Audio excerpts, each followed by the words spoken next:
Muy buenas tardes a todos. Mi nombre es Miguel Moncada, soy editor de Ediciones B y a nombre de la FIL Guadalajara y de Penguin Random House le damos la más cordial bienvenida a este evento. Muchas gracias por su asistencia. Con nosotros tenemos a Daniel Stulin que saltó a la fama con la publicación de La verdadera historia del Club Bilderberg, un libro que vendió millones de ejemplares alrededor del mundo. Y bueno, Daniel ha seguido con esta misma línea de investigación con títulos tan importantes como el Instituto Tavistock y también La trastienda de Trump. Ambos libros también forman parte del catálogo de Ediciones B. Bueno, el día de hoy Daniel también nos viene a presentar su nuevo libro que se llama Metapolítica.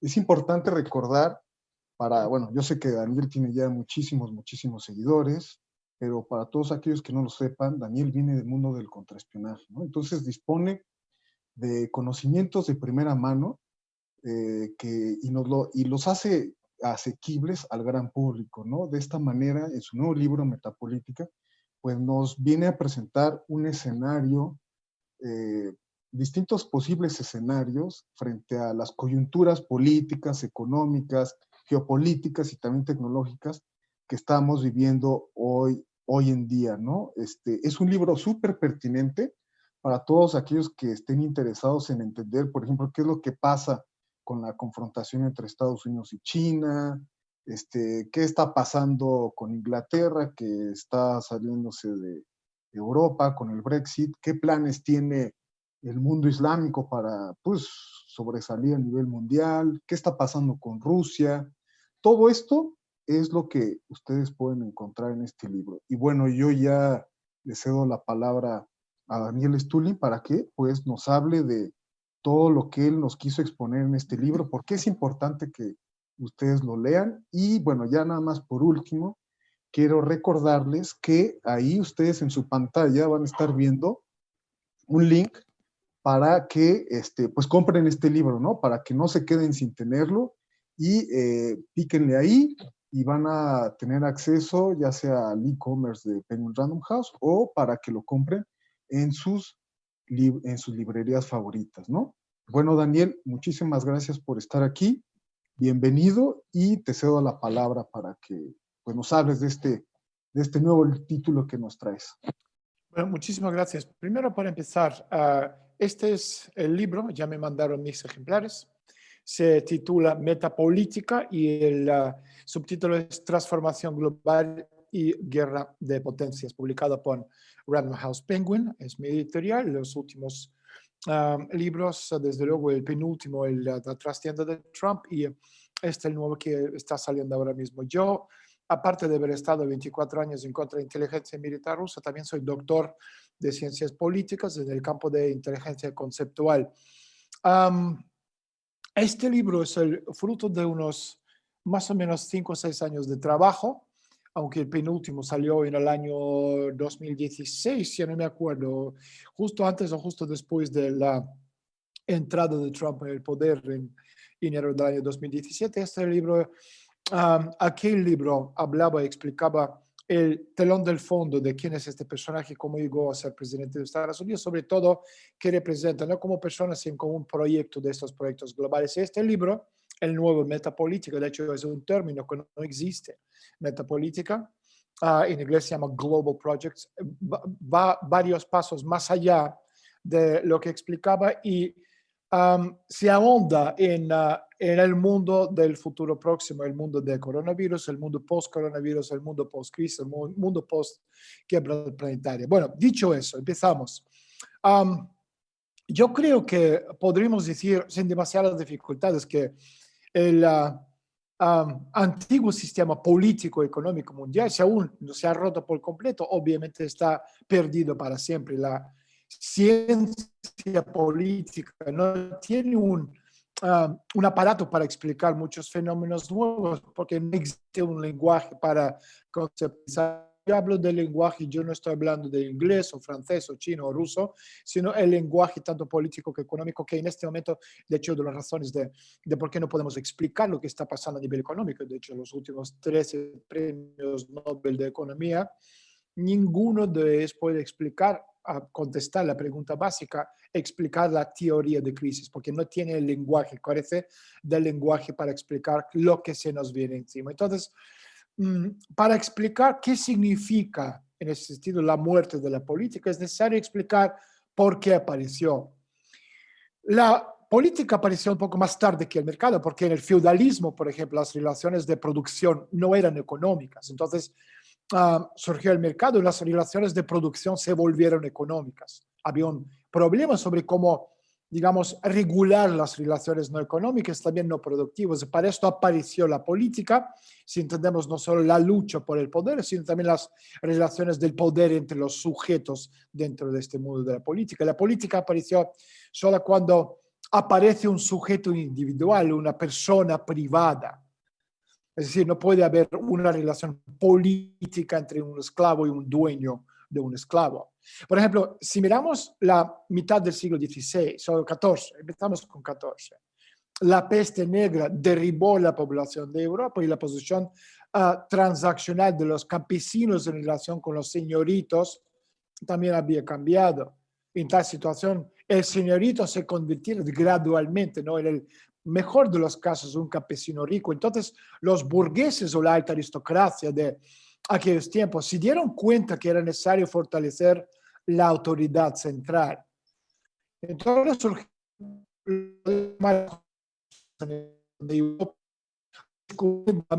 surgió una nueva división internacional de trabajo. Hay guerras y conflictos en Europa, guerras religiosas. Entonces, al principio, el capitalismo se convirtió en una garantía y luego en la principal consecuencia de este proceso. Digamos que resolvió el problema de preservar las élites, que es un elemento importante no solo en aquella época, sino obviamente también. Por ejemplo, el 90% de los nobles que estaban en el poder, son estudios, ¿no? En 1448 permanecieron en el poder en 1648 y los estudios de varios sociólogos, tanto ingleses como americanos y neozelandeses, hacen un retraseo, ¿no? De tracing, ¿no?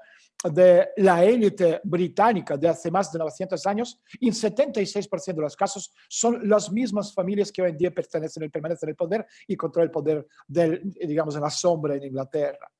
Entonces, no hay continuidad entre las élites antiguas y las élites de la ciudad feudal. Es otro punto importante en cuenta. La gran migración de aquellos tiempos, por ejemplo, borró la parte heredera. El feudalismo, sin embargo, se transformó gradualmente en capitalismo. No hubo revolución burguesa. Los señores feudales se convirtieron gradualmente en burgueses. En otras palabras, si estamos hablando del capitalismo, resultó ser un medio para quitar en el medio a aquellos grupos que estaban ansiosos en compartir el pastel, digamos, de alguna forma. Esto se puede llamar una mutación. Por supuesto, en realidad, el fenómeno de la política es más compleja que el esquema que dibujé, obviamente en pocas palabras, que explico mucho más al fondo en el libro. Pero conscientemente representa un esqueleto, digamos, una idea. En cualquier caso, el Homo politicus surge simultáneamente con el Homo economicus. Así que hoy, por ejemplo, las elecciones no cambian la situación socioeconómica de alguna forma, si estamos mirando los procesos políticos de hoy. Por lo tanto, la política deja de ser un regulador de los procesos sociales y económicos, un campo de lucha. La política también muere porque el Estado y la sociedad civil se están convirtiendo en una cosa del pasado, y la élite del Occidente eran muy conscientes de que para permanecer en el poder deben terminar con el capitalismo. El sistema capitalista debe ser desmantelado. Es el proceso de desmantelamiento del sistema que estamos viendo en este momento. Y es interesante que al sentir precisamente esos procesos en el Occidente, de repente comenzaron a hablar sobre el fin de la historia, sobre el choque de civilizaciones. Si tengo una pregunta, ¿en qué medida, por ejemplo, estas ideas se relacionan con la realidad del mundo global? O sea, creo que la tesis sobre el choque de civilizaciones es falsa. O sea, por ejemplo, si estamos hablando de las civilizaciones, no pueden chocar. Podemos hablar del libro Francis Fukuyama, El fin de la historia, de Samuel Huntington.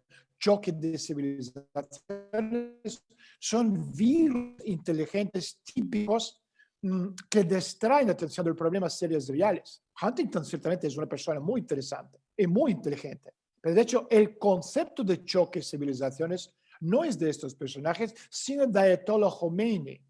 De hecho, Huntington tomó la tesis de Khomeini sobre el choque de las civilizaciones de Islam y Occidente y la dirigió en la otra dirección. Pero el hecho de que los intereses se articulen ahora en el lenguaje de las civilizaciones también es muy llamativo. ¿Por qué pasó eso? Porque el Estado-Nación se está debilitando a nivel mundial. Podemos hablar de Estado-Nación como, por ejemplo, el concepto de Global 1.0. Y tomamos como punto de partida de 1748, es decir, Tratado de Westfalia, y llevarlo, este concepto de Estado-Nación, a medianos o finales de los años 60 del siglo XX, donde se crea el Global 2.0, es decir, empresas mundiales, sea poderes fácticos, económicos, financieros, que tienen mucho más poder que cualquier gobierno en la Tierra. Esto lo discutieron, debatieron y sacaron a la luz justo en la reunión del Club Bilderberg en Mont-Tremblant, en las afueras de Montreal, en la provincia de Quebec, en Canadá. Y después vino Global 3.0, que es el mundo postindustrial, el mundo del cuello blanco. El mundo que empezó a finales de los años 70, principios de los años 80, y ahora estamos viendo esta fase terminal, y ahora estamos entrando en un nuevo mundo, el mundo 4.0, Global 4.0, que es el mundo transindustrial, el mundo de la robótica, inteligencia artificial, educación a distancia, mundo virtual. Y de hecho todo lo que nos rodea en este momento es justo este mundo. Entonces el cambio paradigmático, digamos, que estamos viendo en este momento es el cambio del quinto tecnoparadigma, el mundo postindustrial, que sería el Global 3.0, al sexto tecnoparadigma, el mundo de transindustrias. Es decir, la globalización y la revolución científica y tecnológica han creado una situación en la que al presionar el botón, digamos, del gramófono, el capital, es decir, dinero no físico, sino en forma de electrónico, por el punto. Y el Estado no controla los mercados de capitales. En cierto sentido, el esquema de Huntington es un intento de ocultar los conflictos reales de la época o simplemente camuflarlos de alguna forma. Por ejemplo, el famoso gerente japonés Kenichi Mae, que fue nombrado señor estrategia, escribió dos libros famosos. Uno se llama El mundo sin fronteras, el otro El declive del Estado-Nación. Y la economía original, hablando de regionalización de economías, porque estamos llegando al punto donde uno, la quiebra sistémica de los estados, lo que comentaba antes como el Global 1.0, el mundo de Westfalia. Al siguiente paso, que es la regionalización económica. Entonces, la economía regional es la antítesis de la economía mundial. Eso es un fenómeno, por ejemplo, 3 ciudades en diferentes países, que esto ya lo estamos viendo: Penang en Malasia, Medan en Indonesia y Phuket, es un lugar precioso en Tailandia, están interconectados, es decir, el comercio fluye entre ellos, está en una especie de isla de prosperidad. Y la economía de la región debe tener al menos 5 millones de personas, de lo contrario no se puede garantizar su eficacia. De la misma forma, a nivel ya macro, no micro, sino macro, la regionalización que estamos viendo a nivel planetario post-Estado-Nación necesita tener entre como mínimo 300 millones y máximo 500 millones de personas. Por eso estamos viendo la regionalización. De hecho, el tratado que se firmaron Canadá, Estados Unidos y México, lo que se llama antes, ¿no?, el Tratado de Libre Comercio, no me acuerdo cómo lo llaman ahora, es una forma también de regionalizar las economías, pero esto no es el primer intento. Antes de esto hemos tenido BRICS y Brexit, los intentos de regionalizar las economías. Y hecho de esto va a ser el futuro. Bloques económicos, esto también lo explico en este libro, cuando estamos hablando de la transformación global y guerra de potencias, pero potencias no como países, ni siquiera y tampoco regiones económicas, sino estos proyectos supranacionales, que es lo que yo llamo metapolítica.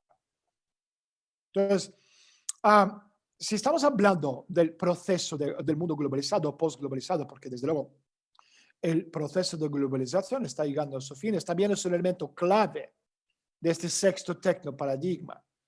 La globalización es el proceso de eliminar el 80% de la población mundial de los procesos económicos. O sea, el mundo global es un sistema de comunicación del 20% de la población mundial.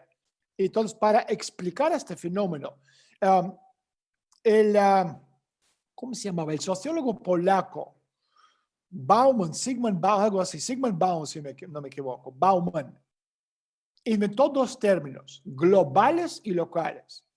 Es decir, globales que viven en el mundo supranacional, global, moviéndose, por ejemplo, a través de la cadena de hoteles, como puede ser el Hilton o cualquier otro, como hombres de negocios, políticos, intelectuales de los medios, y en el peor de los casos, los turistas. Los locales que abandonan sus lugares de residencia como refugiados o como migrantes, que sean legales o ilegales, pero en cualquier caso van de un lugar al otro. Y la localización se está convirtiendo en lo opuesto, es decir, el lado oscuro de la globalización. Así que una persona local seguirá siendo local para siempre, da igual de qué parte del mundo es. Y otra consecuencia de esta nueva era son las zonas grises. Este término proviene de la electrónica y se refiere a la parte del espacio que no es visto por los radares. Entonces, en estas zonas grises, el Estado ha perdido casi por completo el control. El poder ha sido privatizado por que sea tribus, que sea clanes. O sea, fíjense, vastos espacios en África o por comunidades criminales con mayor frecuencia cárteles de la droga. Estamos hablando del Triángulo de Oro en cruces de Birmania, Tailandia, Laos, o Afganistán, Colombia o donde sea. O sea, movimientos separatistas, partidistas, da igual, autodefensas, da igual si estamos hablando de FARC o cualquier de estos otros grupos. Entonces, estas zonas grises pueden ser incluso distritos de ciudades grandes, como por ejemplo Baixada Fluminense en Río de Janeiro o el sur de Bronx en Nueva York. Entonces, todo esto hace que el mundo en globalización sea aún menos homogéneo. Este no es el mismo mundo liberal, homogéneo, racional que Jacques Attali retrata, el estadista francés, en su libro Él vendrá, o Francis Fukuyama en el fin de la historia.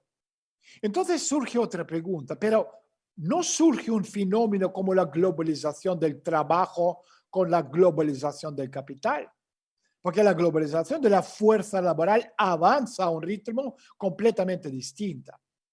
Si, por ejemplo, el capitalismo resolvió en su momento los problemas de su exceso de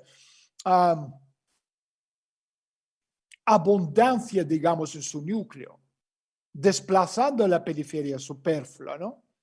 Entonces, tengamos en cuenta que las olas de expansión colonial en el desarrollo del capitalismo no aparecieron constantemente, sino después de serias crisis en su interior. El capitalismo abrió nuevos mercados donde se podrían vender bienes. Entonces, ¿cuál es digamos, la peculiaridad de la Primera y la Segunda Guerras Mundiales? Estas son guerras en las que por primera vez la infraestructura fue completamente destruida a propósito para restaurarla más tarde y ganar dinero con ella. Entonces, si la industrialización requiere una gran cantidad de clases trabajadoras de la clase media, entonces la producción postindustrial basado en la ciencia no lo requiere. Y de hecho, a principios de la década de 1990, o sea, por ejemplo, Microsoft tenía 49 sucursales con casi 17,000 empleados en todos ellos. Hoy no lo necesitan porque el mundo transindustrial, el mundo de la robótica, de la inteligencia artificial, no solo Microsoft con microcosmo y a nivel planetario, todas las empresas en general, la élite en general. Para eso el problema principal, ¿qué hacer con 7,000 millones de personas que sobran para ellos? Sobran en el sentido de que tenemos que comer todos los días 2 o 3 veces. No hay trabajo. Y no puede haber trabajo porque el mundo ha llegado al límite de crecimiento. Dentro de este modelo que se llama modelo Bretton Woods, que se cerró a finales de la Segunda Guerra Mundial en 1944. Entonces, sí, entre 44 y 91 existían dos modelos económicos, capitalista occidental por un lado y socialista soviético por el otro, que coexistían bastante bien entre sí. Esto lo explico en detalle en este libro nuevo. En 91, estos dos modelos se fundieron en un modelo. un modelo económico y no tiene que ver con la caída de la Unión Soviética y los satélites porque el modelo socialista era peor. De hecho, en 91 la Unión Soviética estaba creciendo 10% al año. Lo explico todo esto en el libro. Lo que quiere decir que a partir del 91 estos dos modelos se finieron en un modelo planetario. Entonces, el capitalismo sobrevivió o se expandió entre 91 y 2007 gracias a coste del espacio conquistado postsoviético. Pero en 2008 hemos llegado al mismo problema que hemos visto en los años 60, en los años 70, límite de crecimiento. El problema de hoy, en el año 2020, no es de ahora, sino empezó en el año 2008. Era, digamos, el primer golpe de lo que hoy es ya definitivo. Muerte sistémica del modelo que ya está en su lecho de muerte. Entonces, el objetivo principal para el mundo entero a partir de ahora, y esto lo explico en detalle, como alternativa post-crisis, es encontrar un modelo para sustituir lo que hoy en día tenemos en este momento, modelo que ya no funciona más. Y si hablamos del capitalismo, volviendo, ¿no?, a lo que estaba comentando antes, el capitalismo de hoy se ha convertido en planetario debido a esta expansión. Y simplemente no tiene dónde sacar una crisis porque ya no hay dónde expandirse. Entonces, los problemas tienen que resolverse desde adentro. Está absolutamente claro quiénes eran las primeras víctimas. Se trata de la clase media y la parte superior de la clase trabajadora, es decir, aquellos grupos sociales que fueron los principales ganadores entre finales de la guerra de 45 hasta 1975. De hecho, lo estamos viendo. Uno de los elementos clave de este mundo post-COVID, post-crisis, es la desaparición de la clase media. Vamos a tener la clase muy, muy, muy rica y el resto clase muy, muy pobre. Entonces, la situación es complicada, porque también la lucha dentro de la civilización occidental entre el occidente y post-occidente. Entonces, estamos hablando del hecho de que se están, ¿cómo diría yo? Están formando enclaves, creo yo, en el mundo occidental. En los Estados Unidos, de hecho, lo estamos viendo. Es un enclave mexicano. En Europa Central son los turcos, en Francia son los árabes y los africanos, que han estado viviendo ahí durante varias generaciones y ahora forman parte de este país, pero no de todo. Toynbee, por ejemplo, también escribió sobre eso, hablando de, él decía que los liberales y los marxistas, o sea, se ríen de los años 60 y los años 70, porque él habló del llamado proletariato interno que socava el sistema. Y este proletariato interno está ahora en el centro del mundo occidental. En España, en Francia, en Alemania, en Italia, lo estamos viendo en Estados Unidos, lo estamos viendo en Inglaterra. Esos son los inmigrantes de Asia, de África, de América Latina. Y este proletariado no tiene estos derechos como una población blanca, pero tiene su propia forma de organización, de forma de religión, por ejemplo, que es el caso de Islam, que puede ser en Francia o en Alemania, o en Inglaterra. Entonces, en unos 50 años, la pregunta se volverá muy aguda. Habrá una masa de la vieja población blanca y por otro lado, una masa de la población joven, que sea ex mexicana, ex africana, ex árabe, que seguirá siendo pobre y mal pagada. Entonces, la pregunta es, ¿cómo en tal situación la élite anglosajona, francesa, alemana, conserva su posición de privilegio? Y no se puede hacer nada con la migración. Si se detiene ahora, las consecuencias económicas también son catastróficas. Entonces, surge la peor de las situaciones. No solo las contradicciones étnicas, sino también las razas étnicas se superponen a la polarización socioeconómica. Y esto es dinamita pura. Entonces, hablando de esta clase media occidental que va a sufrir más que otras clases, pero esto no es de ahora, es el cambio que yo explico en detalle en mi libro a este sexto tecnoparadigma. Empezó el punto de desconexión del pastel.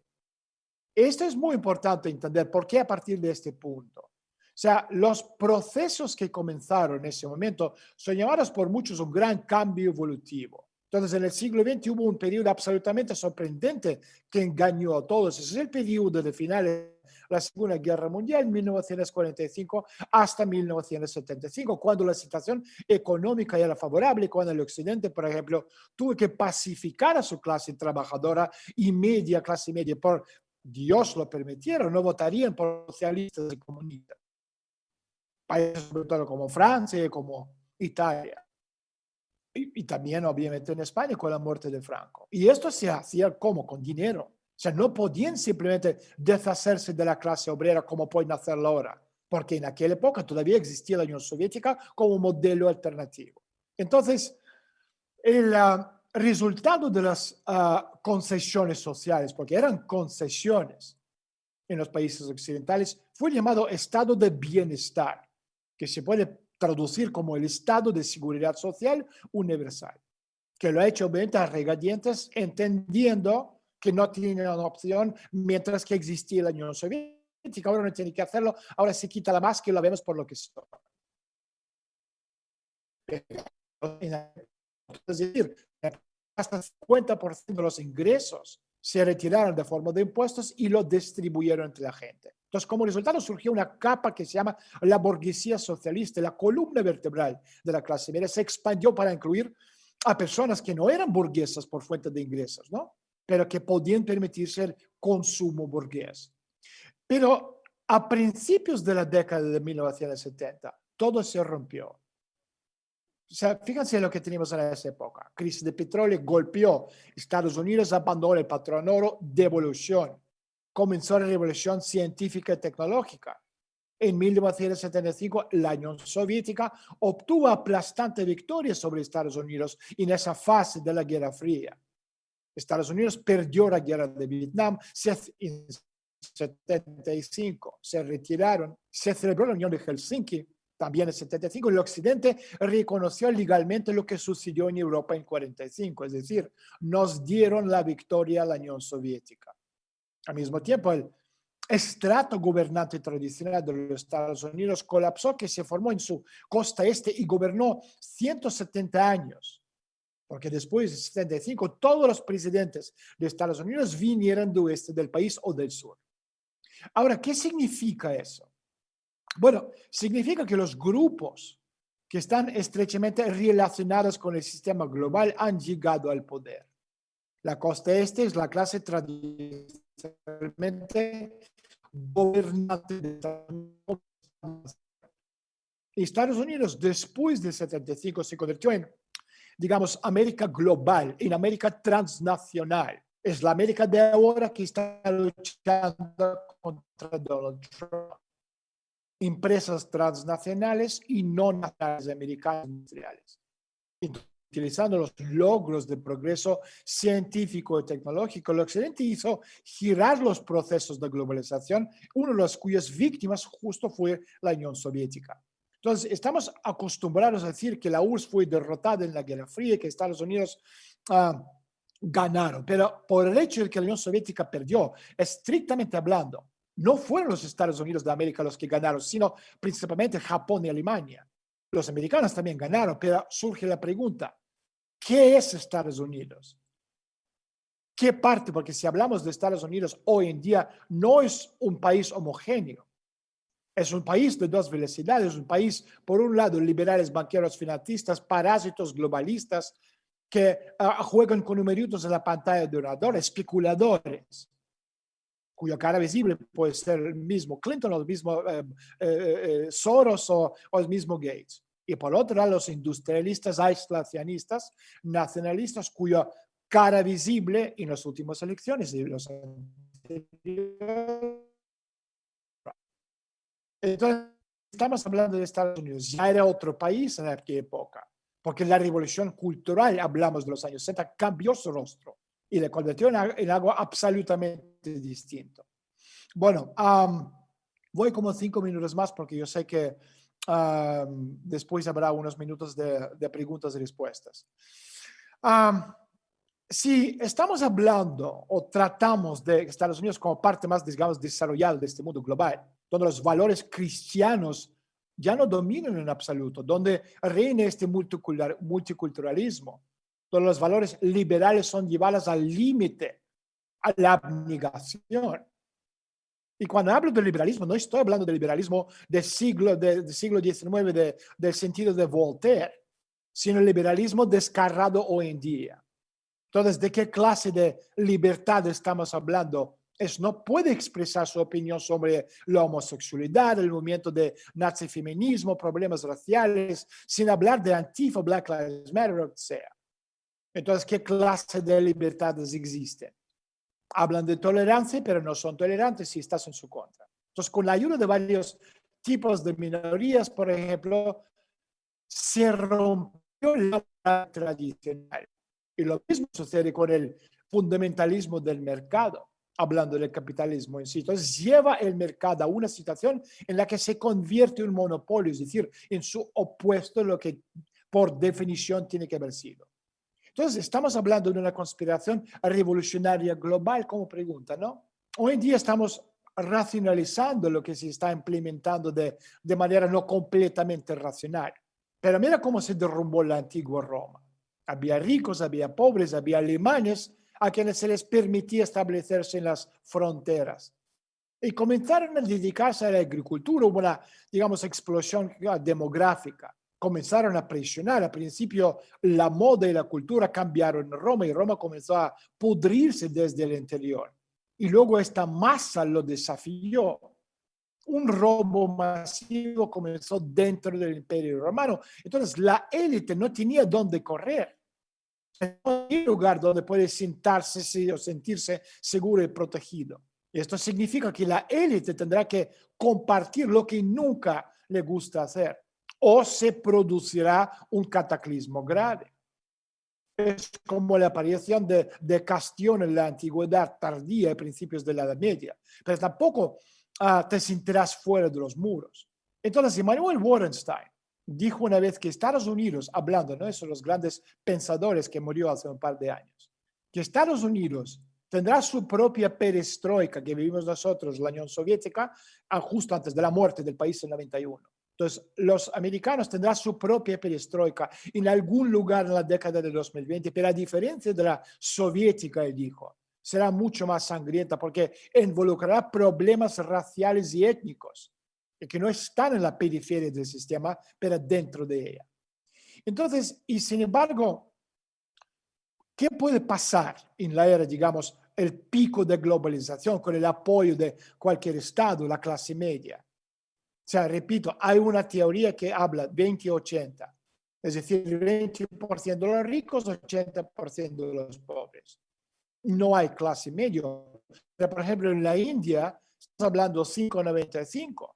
En Brasil, 3,97. En Rusia, 10,90. Entonces, estamos hablando de la tendencia a eliminar la clase media.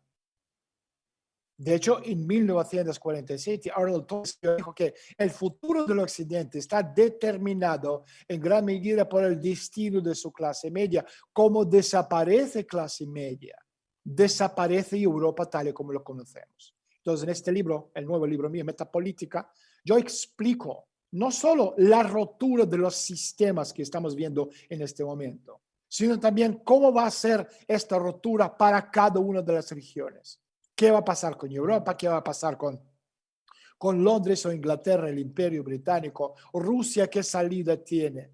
O unirse a Moscú, tercera Roma, o crear un proyecto euroasiático, es decir, con China, o volver a la URSS 2. Cada uno de estos elementos tiene sus ventajas y desventajas.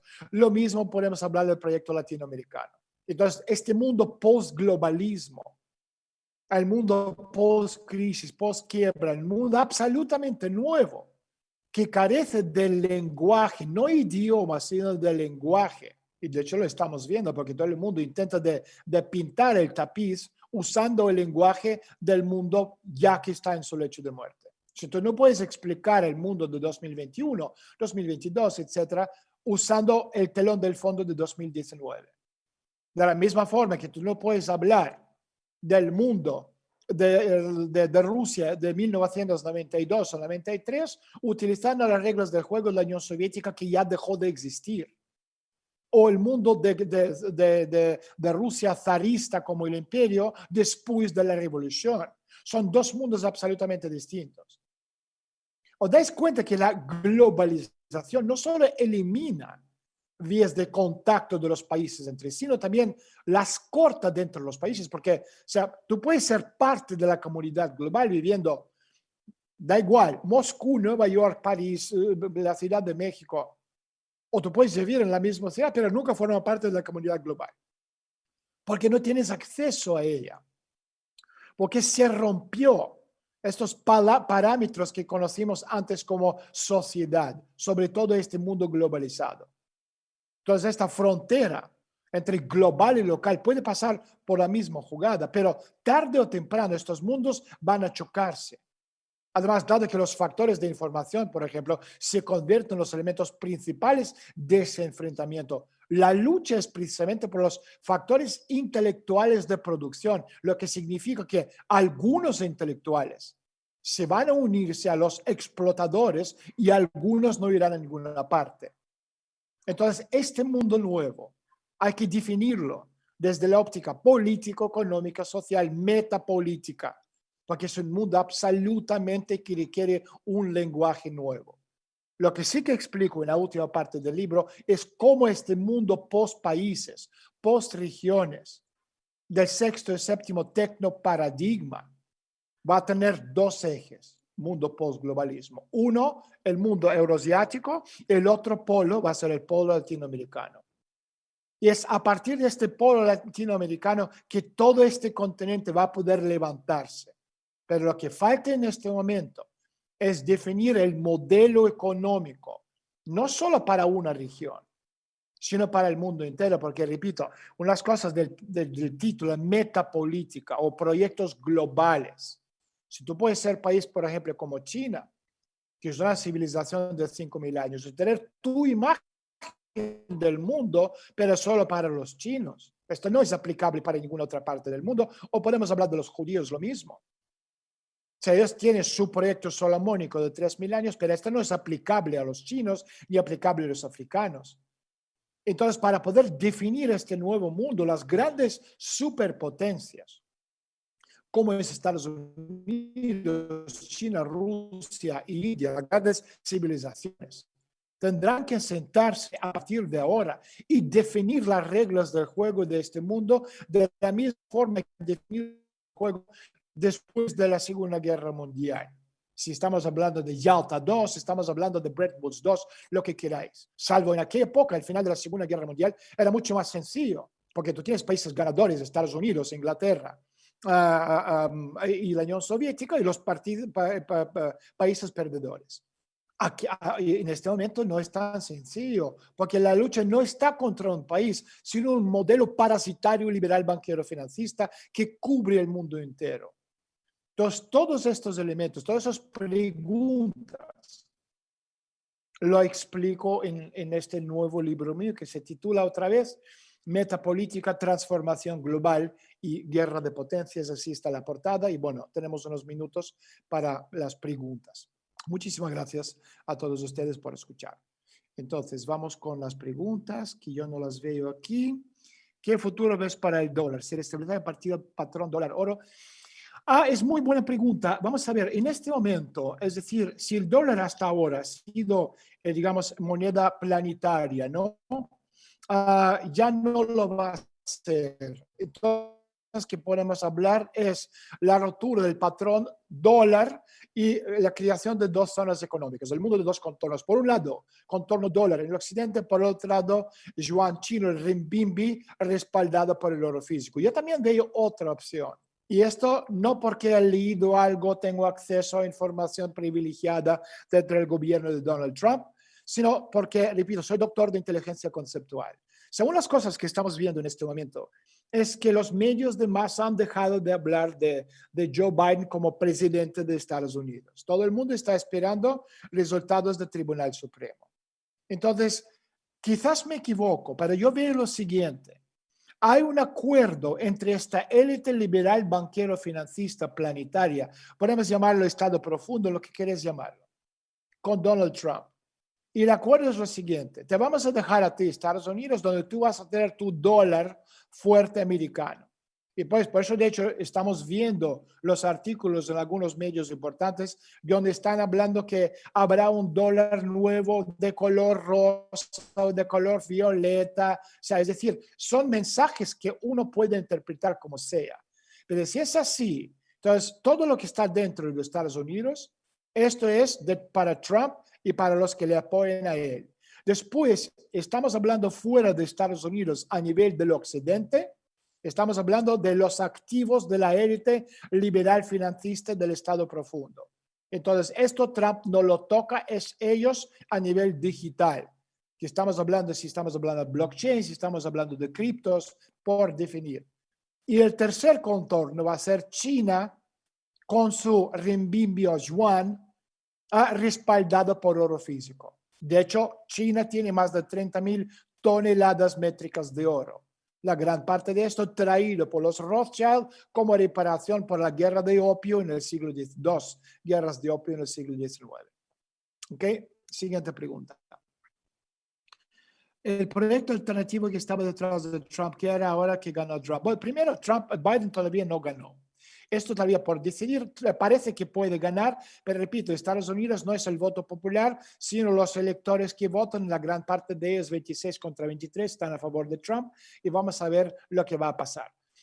Entonces, esto por decidir. Segundo, Joe Biden no es presidente o representante del Partido Demócrata, igual que Trump no es representante del Partido Republicano. Esto lo explico en gran detalle en el libro como lo que son estos proyectos globales. Biden es la cara del liberalismo planetario. Nuevo Babilonia. Nuevo Babilonia, que es Nueva York, que es toda esa gente que respaldaron a Hillary Clinton, agencias de inteligencia, el Estado profundo, etcétera, etcétera, Wall Street. Esto es Joe Biden. Da igual qué partido, porque os quiero recordar que los Bushes votaron por Biden, los Bushes votaron por Clinton. El senador John McCain, que murió hace un par de años, votó tanto por Clinton como votó por Biden. Hubiese votado por Biden y siempre le ha apoyado. ¿Por qué? Porque Donald Trump no es el representante del Partido Republicano. Donald Trump es la cara de un proyecto alternativo. Esto lo explico en este nuevo libro. Donald Trump es la cara, es decir, no es un extraterrestre. Es la cara de un proyecto antiliberal financista. Es decir, podemos llamarlo internacional negro, apoyado por la vieja aristocracia europea y por el Vaticano. En ese sentido, Donald Trump está respaldado por aislacionistas, nacionalistas e industrialistas. Y la lucha entre dos proyectos es a nivel planetario. Y de hecho, ¿por qué Donald Trump ha sido enemigo principal? Tanto del primer ministro de Canadá, como de OTAN, como de G7, habéis visto, ¿no? El follón, el caos que montó la penúltima vez que estuvo en la reunión de G7. Se sientan con el director general o el secretario general de la OTAN y antes de tomar su café ya le está echando una bronca. O con el presidente de Francia o de canciller de Alemania, porque todos estos presidentes, tanto a nivel de Fondo Monetario, de Banco Mundial, Organización Mundial de la Salud, etcétera, etcétera, o de comercio, son parte del modelo planetario liberal banquero financista. Este modelo está basado en expansión infinita, algo que en planeta Tierra no puede existir porque el espacio es cerrado. Entonces, al llegar al límite de expansión, porque repito, en 91 el Occidente al conquistar la zona soviética pudo conseguir otros 16 años de vida hasta llegar al año 2008, que llamaron crisis de subprime, que no era subprime, sino el primer toque, digamos, definitivo de la muerte de ahora. Entonces, el problema a nivel planetario es definir el modelo. Y si gana Biden, el problema suyo principal, no tienen un modelo. Lo único que, porque no tienen lenguaje, explicar es lo que pueden hacer ellos. Es imprimir más dinero, miles de cuadrillones más, que nos llevaría a la hiperinflación y la quiebra de la misma forma. Siguiente pregunta. ¿Cree usted que la industria farmacéutica es real ganadora de la pandemia? La industria farmacéutica forma parte del modelo liberal banquero financista. Son el mismo grupo. con los medios de comunicación americanos, los medios de comunicación de masa planetarios, con Hollywood, con Silicon Valley, con el Estado Profundo, con las agencias de inteligencia americanas, con la burocracia de Washington, es el mismo grupo del poder. Y de una forma o la otra, solo no ha cambiado. El problema para la élite planetaria, y podemos obviamente meter la industria farmacéutica en eso, es qué hacer con gran parte de la humanidad que sobramos a ellos. O sea, según la ONU, en este momento en Europa hay 167 millones de personas que no están trabajando. En Estados Unidos hay 64 millones que perdieron su trabajo. Esto no está diciendo Daniel Stule. Esto está diciendo Standard Chartered Bank. Es el banco de la familia judía Baruch, que tiene 1500 años. Es infinitamente más poderosa que los Rothschild. Nadie los conoce, muy pocos. De hecho, si os gusta el fútbol, en las camisetas de Liverpool pone Standard Chartered Bank. Son Daniel, los que han emitido un informe hace 2 meses que había... ¿Sí? perdón, está todo muy interesante. Lamentablemente, pues ya se nos acabó el tiempo, ¿no? Vaya, qué rápido. Vaya, vaya. Sí, fue rapidísimo y pues nada, no nos queda más que invitar a la Vaya. gente a que Pues, compre tu libro, porque sí. como ya escucharon, de todos estos temas tan Sí. apasionantes y mucho más a fondo es lo que habla Daniel Sí, en su este libro, es ¿no? el libro, Entonces, otra vez, es un libro único. Nadie habla de lo que estoy hablando en este libro, porque, repito, no existe lenguaje en este momento en ninguna parte del mundo para explicar el futuro que nos viene encima. y bueno, entonces, Terminé. Muchas gracias a Random House Penguin por publicarlo y a todos ustedes por estar. muchas gracias. Venga, También a nombre de la abrazos. FIL, de Penguin Random House, les damos las gracias por haber asistido a esta presentación. Gracias. Muchas gracias. Adiós. Chao. Hasta luego.